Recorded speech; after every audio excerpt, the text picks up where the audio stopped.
E aí, pessoal, tudo bem? Então, estamos aqui para mais uma aula de FIS 053, né? Nessa aula nós vamos falar sobre a primeira lei da termodinâmica. Então, a primeira coisa, a gente vai fazer algumas definições, né? O que é um sistema termodinâmico, né? E alguns sinais, né, das grandezas, como transferência de calor e realização de trabalho, né? Então, o que é um sistema termodinâmico? Em qualquer coleção de objetos, né, que é conveniente encarar como uma unidade, e que tem potencial de troca de energia com o ambiente, né? Então, aqui está representado o nosso sistema termodinâmico, né? Deixa eu pegar a caneta aqui. Ainda está funcionando.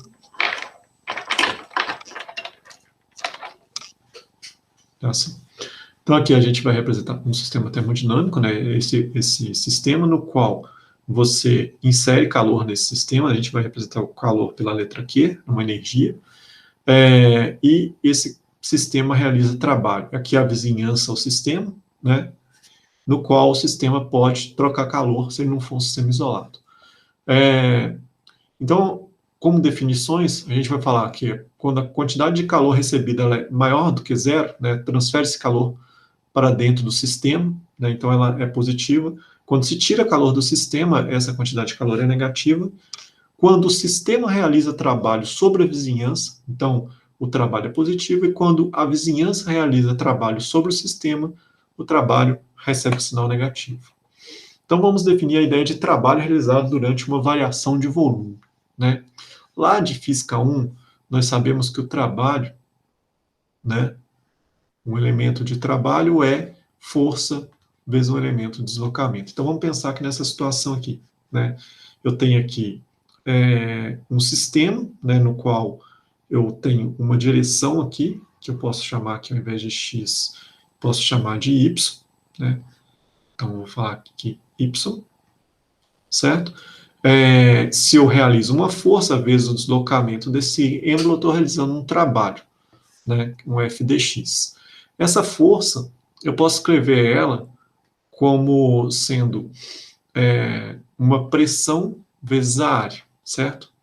Ou seja, pressão é força sobre área.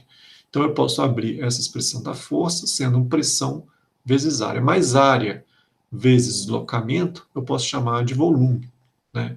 Então, um trabalho realizado no sistema termodinâmico, ele vai ser dado como sendo uma pressão com relação à variação de volume, né? E aí eu saio, né, se eu saio de um volume V1 e vou para um volume V2, o trabalho é uma integral, né, de PDV de V1 até V2. Existem situações em que essa pressão é uma constante, tá certo? Então, um gráfico de pressão por volume, ele vai ser a pressão constante, variando no volume V1 até V2. Então, essa integral, ela se reduz a essa expressão, né, o trabalho é a pressão constante, o volume final menos o volume inicial, tá joia? Se eu quiser, no gráfico, se eu quiser calcular o trabalho, basta eu calcular a área abaixo da curva, tá certo? PDV, então eu tenho o trabalho. Na maioria das vezes, essa pressão muda com o tempo, né? Então, o trabalho, por exemplo, do ponto 1 até o ponto 2, eu vou ter que considerar a variação da pressão, né? Se isso for um gás ideal, por exemplo, a pressão, eu posso usar a equação de estado, né, de um gás ideal, PV igual a nRT, ou ainda a pressão é igual a nRT sobre volume, né? E substituir a minha pressão, e aí eu vou ter uma variação da pressão, né, com relação à variação de volume. Novamente, né, o trabalho é essa área abaixo da curva, né? Posso calcular o trabalho apenas calculando a área abaixo da curva, né? Se eu vou do caminho, né, de menor pressão para maior pressão, né, eu saio de V1, do ponto 1 e vou para o ponto 2, desculpa, o caminho de menor volume para um caminho de maior volume, esse trabalho, ele é positivo, né? Então, se eu saio de um volume menor e aplico esse gás, aplica uma força sobre o êmbolo e aumenta o volume, né, realiza trabalho sobre a vizinhança, esse trabalho é positivo, né, que é esse caso aqui, trabalho maior do que zero. E se eu tenho um volume maior, né, que é a situação aqui, eu tenho um volume maior, V1, e vou para um volume menor, reduzo o volume, né, minha vizinhança exerce uma força sobre o meu sistema, esse trabalho, ele é negativo. Dando sequência, vamos fazer um exemplo. Né? Aqui fala o seguinte, um gás ideal, né, sofre uma expansão isotérmica, né, a temperatura constante, para uma temperatura T, enquanto o volume varia entre os limites V1 e V2. Qual é o trabalho realizado pelo gás? Né? Um gás ideal. Né? Um gás ideal, a equação de estado dele é PV igual a nRT, certo? O trabalho é definido como a integral, né, do volume 1 até o volume 2 de PDV. Eu posso, como a temperatura é constante dessa expressão aqui, eu tenho que pressão vai ser igual a nRT, né, sobre volume. Então, substituindo aqui embaixo, eu tenho que isso é a integral, certo, do volume 1 até o volume 2 de nRT dV sobre V. Né? Como a temperatura é constante e ela não está variando com o volume, posso jogar para fora. Então, nRT, então sai para fora da integral, integral do volume V1 até o volume V2 dV sobre V. Isso aqui dá um ln de V, né? Então, esse trabalho vai ser igual a nRT ln de V, com esse V variando de V1 até V2. E isso aqui vai ser igual a nRT, né, ln de V2, né, o final, dividido pelo inicial, V1. Tá joia? Então, essa é a expressão para o trabalho desse gás ideal. Né? O trabalho vai ser igual a nR vezes a temperatura constante, ln, né, da razão dos volumes, volume final sobre volume inicial. Dando sequência, o caminho entre os estados, né, termodinâmicos. O trabalho realizado por um sistema não é só uma propriedade de estado. Então, por exemplo, se eu pego o trabalho, eu não posso calcular o trabalho do ponto 1 e o trabalho do ponto 2, né? Não é uma propriedade de estado, ele depende do caminho. E a gente observa aqui, por exemplo, se eu quero sair do ponto 1 ao ponto 2, né, dependendo do caminho que eu realizo, né, esse trabalho, ele vai ser diferente. Né? Por exemplo, se eu saio de 1 e vou para o 2, o trabalho é essa curva aqui abaixo, né, dessa linha que vai de 1 até 2. Por exemplo, agora se eu fizer diferente, eu vou do 1 para o 3 e depois vou para o 2. O trabalho é isso tudo aqui. Vou pegar outra cor. Vamos pegar um verde aqui. O trabalho vai ser isso tudo aqui, ó. Se eu pegar o caminho 1, 2, 3. 1, 3, 2. Né? O trabalho é maior do que o trabalho anterior. E se eu fizer um caminho diferente? Vou pegar outra cor aqui. Né? Se eu pegar esse azul aqui. Se eu vier do 1 para o 4 até o 2, o trabalho vai ser só essa parte aqui abaixo. Então, o trabalho é uma propriedade que depende do caminho, né? Ele não depende apenas dos estados. Então, aqui eu tenho separadamente, né, o trabalho realizado do 1 para o 4 para o 2, o trabalho é essa área, o trabalho do 1 para o 3 para o 2, né, o trabalho vai ser essa área abaixo de 1, 3, né? Processo 3, 2, não há variação de volume, não há realização de trabalho. E o trabalho realizado do processo 1 diretamente para o processo 2 é essa área aqui abaixo. Então, o trabalho é uma propriedade que depende do caminho e não apenas dos estados. Outra propriedade que depende do caminho é a quantidade de calor, né? O calor fornecido no processo. Por exemplo, né, vamos pegar aqui esses dois exemplos aqui, a letra A e a letra B. Na letra A, eu tenho um gás, né, 300 Kelvin, né, e um volume inicial de 2 litros. Eu mantenho uma fonte de calor aqui para manter esse gás a 300 Kelvin e deixo esse gás se expandir, né, até um volume de 5 litros. a mesma temperatura de 300 Kelvin, tá certo? Então, quer dizer, eu forneci calor e eu gastei uma certa quantidade de calor para essa expansão. Agora, o segundo sistema é um sistema isolado, né? Eu não estou fornecendo calor para esse sistema, né? Então, aqui, deixa eu localizar onde é que está a caneta. Está aqui embaixo. Então, aqui eu tenho paredes adiabáticas, né? Isolante térmico, então eu não consigo colocar calor. Existe uma parede, uma divisória muito frágil aqui, certo? Eu tenho um volume inicial igual ao volume de cima, né? De 2 litros do gás. Eu rompo essa parede, e esse gás, né, que estava organizado aqui nessa região, ele se expande, né, para os 5 litros. Ele não altera a temperatura, né, eu não forneço calor para ele, e eu tenho o mesmo estado final do gás de cima, né, um volume de 5 litros com 300 Kelvin de temperatura. Ou seja, eu saí do mesmo estado inicial para o estado final, porém aqui eu não forneci calor, e aqui eu forneci calor. Então o calor depende não somente dos estados inicial e final, mas também depende do caminho, né? Assim como o trabalho. E a energia interna, né? E aí, a energia interna do nosso sistema, e a gente já define a primeira lei da termodinâmica. Então, quando a gente fornece um calor para um sistema, ele não realiza nenhum trabalho, né, durante esse processo, a energia interna do sistema, ela aumenta, né? A energia interna do sistema a variação da energia interna vai ser igual a esse trabalho.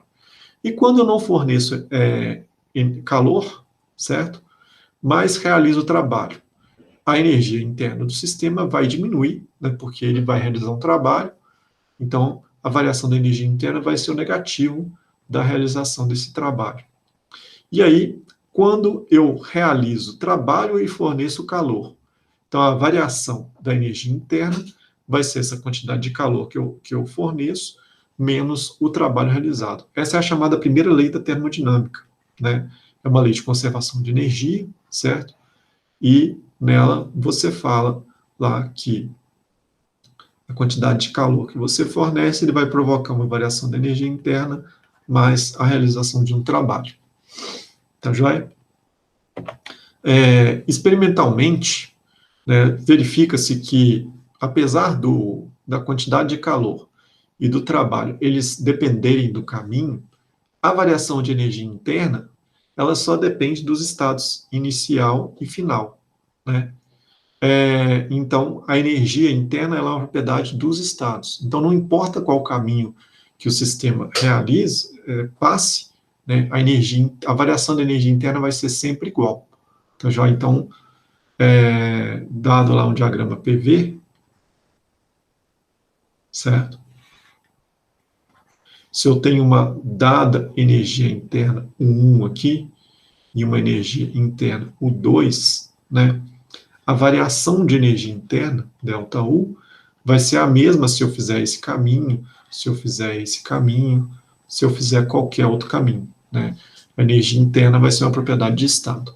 Outras informações sobre energia interna, né? Em processos cíclicos de um sistema, ou seja, eu tenho um sistema, vamos fazer um gráfico PV aqui, né? Eu saio de um certo ponto, por exemplo, vario a pressão e volume, depois eu faço uma transformação a volume constante, mudança de pressão, depois eu faço uma transformação a variação constante, né, no 1, 2, 3. Né? Esse processo é chamado de um processo cíclico. Né? Eu saio do 1, vou para 2, do 2 vou para 3, do 3 volto para 1. Como eu saio do ponto 1 e volto para o ponto 1, a variação da energia interna é igual a zero. Né? Então, no processo cíclico, a minha variação total, né, da energia interna é sempre nula. Tá joia? E a quantidade de calor é igual ao trabalho realizado.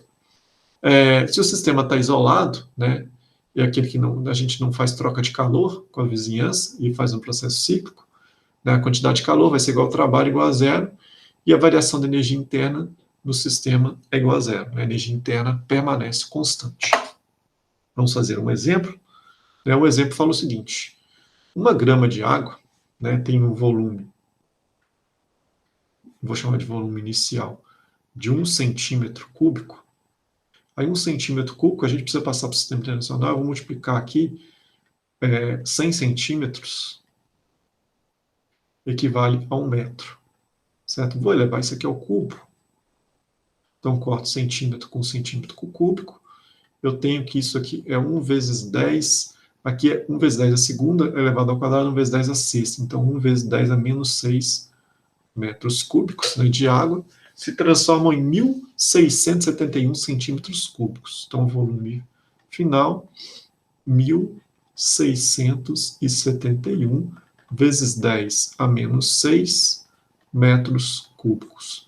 Quando ocorre um processo de ebulição a uma pressão constante de uma atmosfera.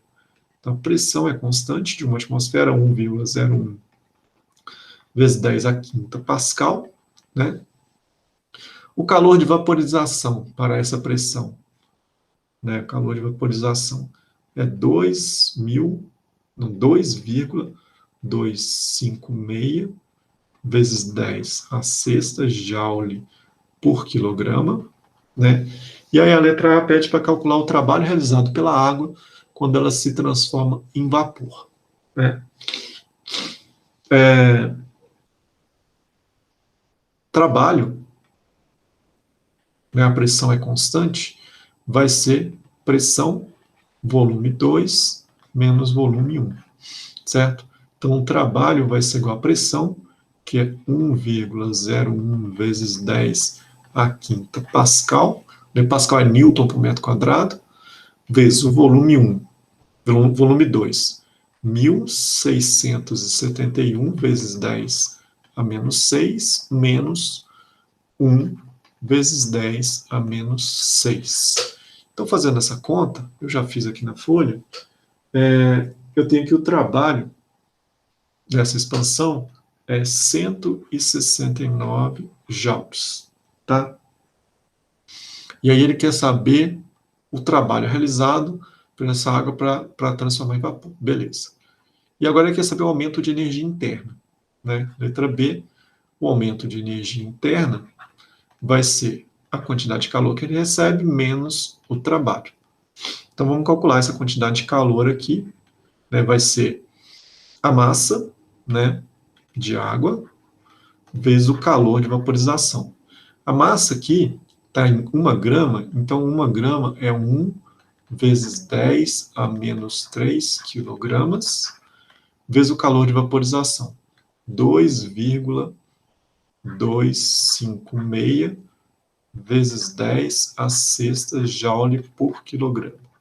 Eu posso cortar quilograma com quilograma, vou ficar com joule. Então, fazendo essa conta aqui, a gente vai obter 2.256 joules. Beleza.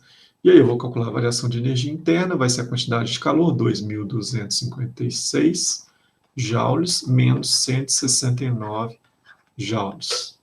Isso vai dar 2.087 joules. 2.087 joules. Então, essa é a solução desse exercício. Nós também podemos trabalhar com a primeira lei da termodinâmica na forma diferencial, tá certo? Quando nós fazemos variações infinitesimais, né, da variação de energia, nós temos um calor fornecido de forma infinitesimal menos a realização de trabalho. Esse trabalho aqui a gente pode escrever ele na forma que trabalho é igual a PDV, né, pressão com variação de volume, e aí nós podemos reescrever a primeira lei da termodinâmica na forma diferencial, no formato abaixo, né, se a gente está trabalhando com gás. Então, a variação de energia vai ser o calor fornecido menos o trabalho, que é PDV.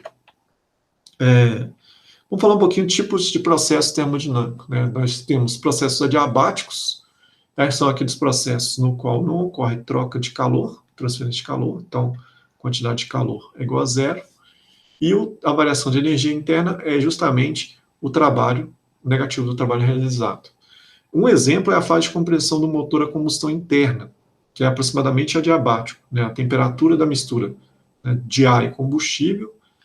Esse ar e combustível é comprimido, né, lá dentro do pistão, então nós temos um pistão aqui com um êmbolo. Esse gás, ele é comprimido, certo? E com essa compressão ocorre um aumento da temperatura, né? E aí ocorre a explosão, esse gás se expande, nessa expansão diminui a temperatura. Outro tipo de processo é o isocórico, no qual não há variação no volume, se não varia o volume, trabalho é igual a zero, né? Então a variação da energia interna é só o calor fornecido. Outro processo conhecido é o isobárico, né? Um processo a pressão constante. Nesse tipo de processo, o trabalho realizado é P vezes a variação de volume. E o processo isotérmico é um processo a temperatura constante. Em geral, né, nenhuma das três grandezas, né, variação de energia interna, quantidade de calor fornecido e trabalho é igual a zero em um processo isotérmico. Um processo a temperatura constante. Vamos falar um pouquinho sobre a energia interna em um gás ideal. Né? Considere a expansão livre de um gás ideal. O que é expansão livre? É aquele exemplo anterior. Né? Nós temos aqui uma divisória frágil, nós rompemos essa divisória e esse gás se expande livremente, né? Mas esse ambiente aqui está isolado termicamente, então não há transferência de calor da parte interna para a parte externa. O trabalho realizado por esse gás é nulo, porque ele não move nenhum êmbolo com a vizinhança, né? O trabalho é igual a zero, e também a quantidade de calor fornecida é igual a zero, porque ele está num ambiente isolado termicamente, né? Muitas experiências mostram que quando o gás com densidade pequena sofre uma expansão livre, sua temperatura interna não muda, tá certo? A temperatura interna não muda. Então, eu estou tendo variação, né, de volume e pressão aqui, certo? E a temperatura permanece constante.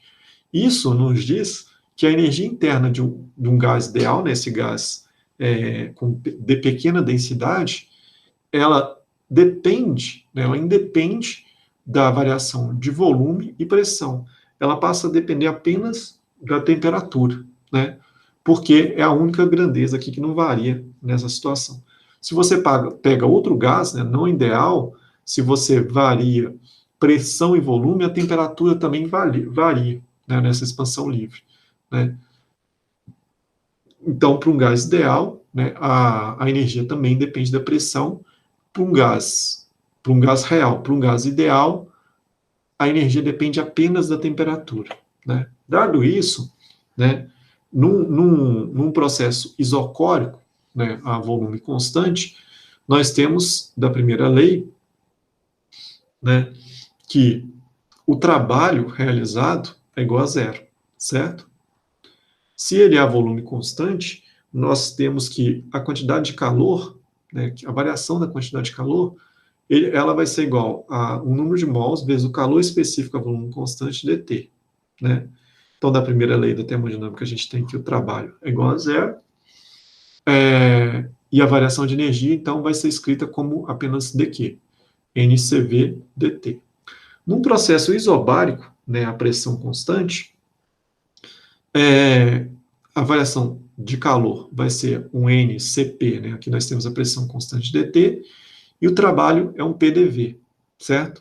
Nós podemos substituir essa pressão aqui, utilizando a equação de estado de um gás ideal, né, por esse P aqui. Então, nós temos que o trabalho vai ser um nRT dt, certo? Ou seja, a gente pega o PV é igual a nRT, né, torna isso aqui diferencial, PDV, vai ser igual a nRdt. Então, substitui o PDV por nRdt, que está aqui. Né? Substituindo isso tudo na primeira lei, nós temos que o dq aqui é o N vezes o calor específico, a pressão constante dt. Isso vai ser igual a energia, a variação de energia interna, vezes o trabalho realizado, certo?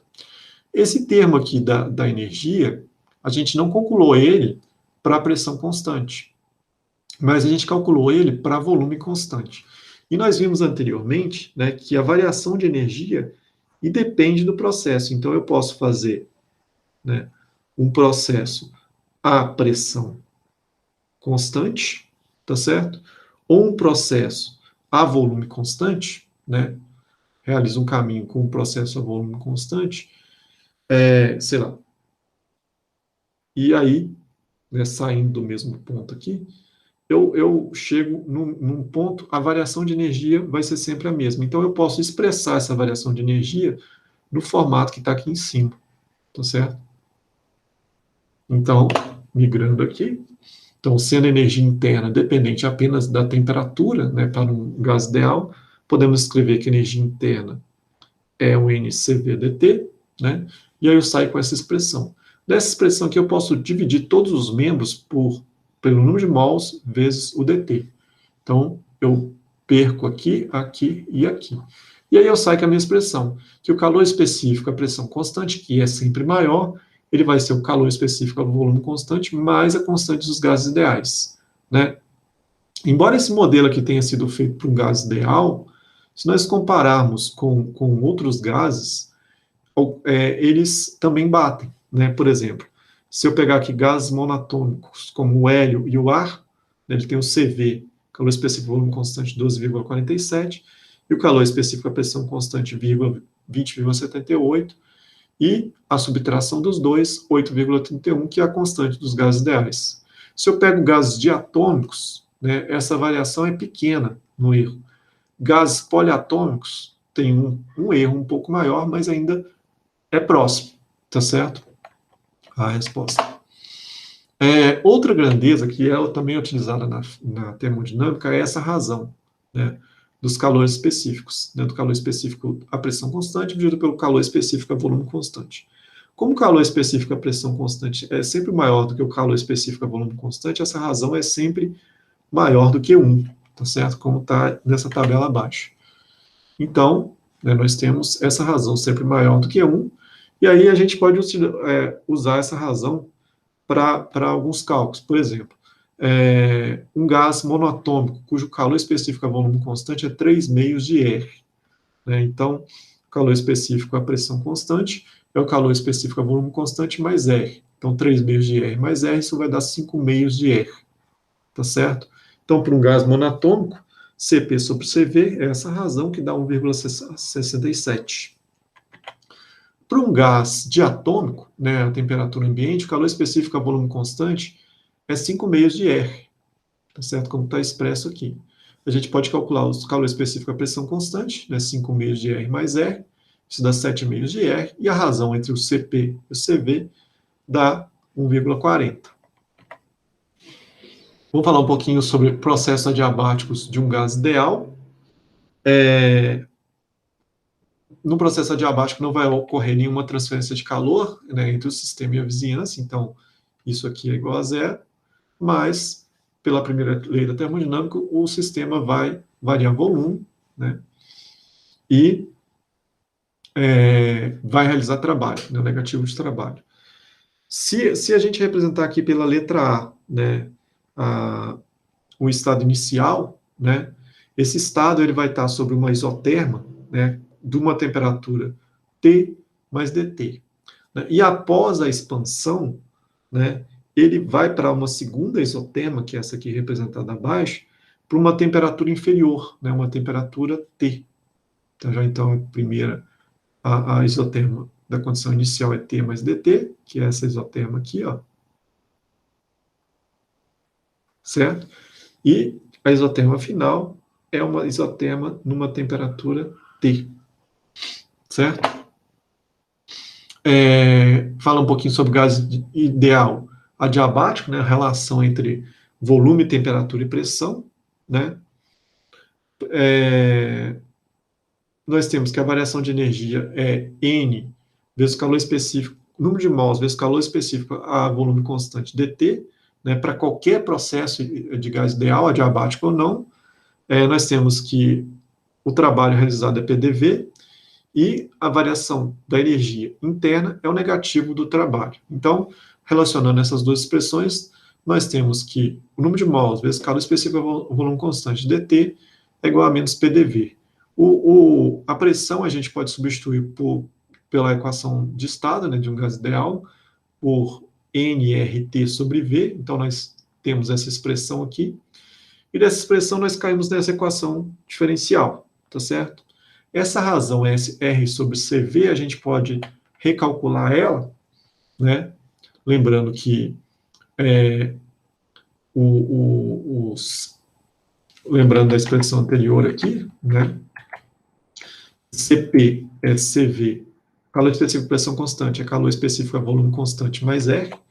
Então a gente pode utilizar essa expressão aqui, certo?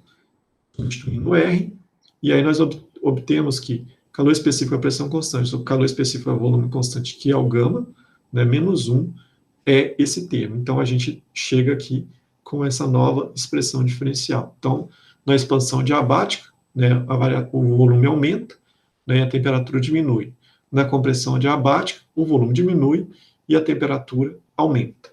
Né? Para uma variação finita da temperatura, nós podemos calcular soluções para essa equação, né, e a solução é do tipo ln de t, né, mais gama menos 1 ln de v, isso é igual a constante. Eu posso pegar esse ln aqui, o ln tem a propriedade que a multiplicação por ln, isso pode virar um expoente, né, elevado, e aí como tem ln em ambos os lados, a soma dos ln's é a multiplicação deles, e aí eu saio com essa expressão, temperatura vezes volume elevado a gama menos 1 é igual a uma constante. Então essa é uma relação importante para processos adiabáticos, tá? De gases monatômicos, diatômicos e poliatômicos. Então eu tenho essa expressão, se eu utilizar a equação dos gases ideais, como por exemplo aqui, eu posso sair com outras expressões. Por exemplo, essa aqui, né, PV elevado a gama é igual a constante. Né? Além disso, o trabalho realizado por um gás ideal durante um processo adiabático também pode ser escrito, né, em função de gama.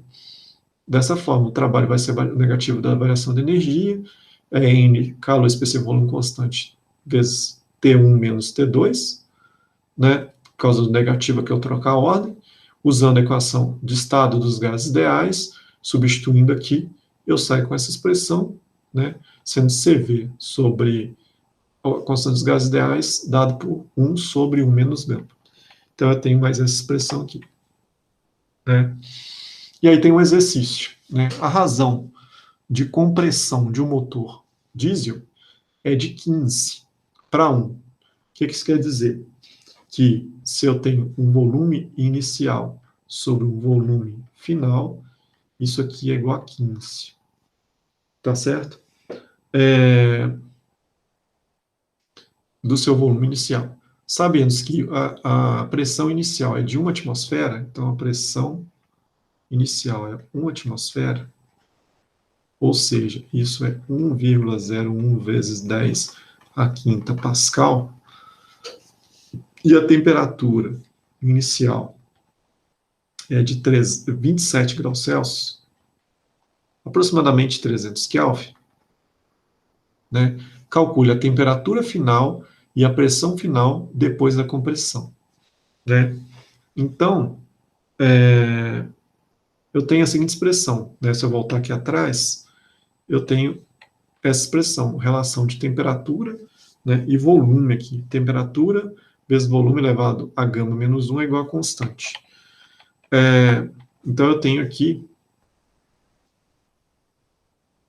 né, então, a primeira parte, temperatura vezes volume elevado a gama menos 1 é igual a constante. Ele é constante não quer dizer que no instante 1 vai ser igual a temperatura no instante 2 vezes volume no instante 2 elevado a gama menos 1. Aqui ele fala que é um gás diatômico, né, em que esse gama é igual a 1,40. Então eu quero saber quem que é essa temperatura 2, então a temperatura 2 vai ser igual a temperatura 1, né, vezes V1, dividido por V2, elevado a gama menos 1. Então isso aqui vai ficar 300 Kelvin, né, a razão entre os volumes é 15, vezes 15, elevado a gama, que é 1,40 menos 1, 0,40. Então, fazendo essa conta aqui, vai dar 886 Kelvin. Então, essa é a letra A. Então, ele quer saber, calcule a temperatura final e a pressão final, né? A pressão, nós temos uma expressão também para pressão. PV elevado a gama é igual a constante. Então, eu vou chamar de V aqui. Então, é P1, V1 elevado a gama igual a P2, V2 elevado a gama. Eu quero saber quem que é P2. P2 vai ser P1, né, vezes V1 sobre V2 elevado a gama. Então, eu tenho que P1 é uma atmosfera, 1,01 vezes 10 à quinta, vezes a razão de V1 sobre V2 é 15, elevado a 1,40. Isso aqui vai dar 44,8 vezes 10 à quinta Pascal. Então, essa é a pressão final. Então, dando sequência, outro exemplo. No exemplo anterior, qual é o trabalho realizado pelo gás durante a compressão? Sabendo que o volume inicial do cilindro é 1 litro, então, o volume inicial é igual a 1,0 vezes 10 a menos 3 metros cúbicos, né? E o calor específico a volume constante é 20,8 joule mol vezes Kelvin, né? Joule dividido por mol vezes Kelvin. E o gama é 1,40. Eu posso calcular o número de mols, né? Eu tenho duas expressões que eu posso usar. Eu tenho que trabalho é igual ao número de mols vezes o calor específico a volume constante, vezes a variação de temperatura, né? T1 menos T2, é uma expressão anterior. E outra expressão que eu tenho, o trabalho vai ser igual a 1 dividido por gama menos 1, né? P1, V1 menos P2, pressão 2, volume 2. Vamos fazer das duas formas. Então, a primeira coisa, eu vou calcular o número de mols. Eu tenho que PV é igual a nRT, né? Então, eu tenho que o número de mols vai ser PV dividido por RT. Então, isso aqui vai ser a pressão 1 atm, né? 1,01 vezes 10 a quinta Pascal, que é a pressão inicial. O volume inicial está em cima, né?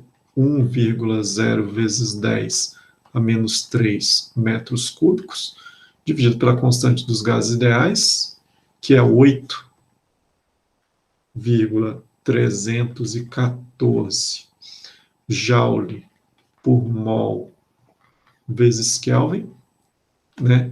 Vezes a temperatura, que é 300 Kelvin. Então, fazendo essa conta aqui, eu tenho que o número de mols é 0,0405 mols. Então, agora eu consigo resolver utilizando a primeira equação. Então, o trabalho vai ser igual ao número de mols, 0,0405 mols, vezes o calor específico, volume constante, 20,8 joule dividido por mol vezes Kelvin, vezes a variação de temperatura, né? Que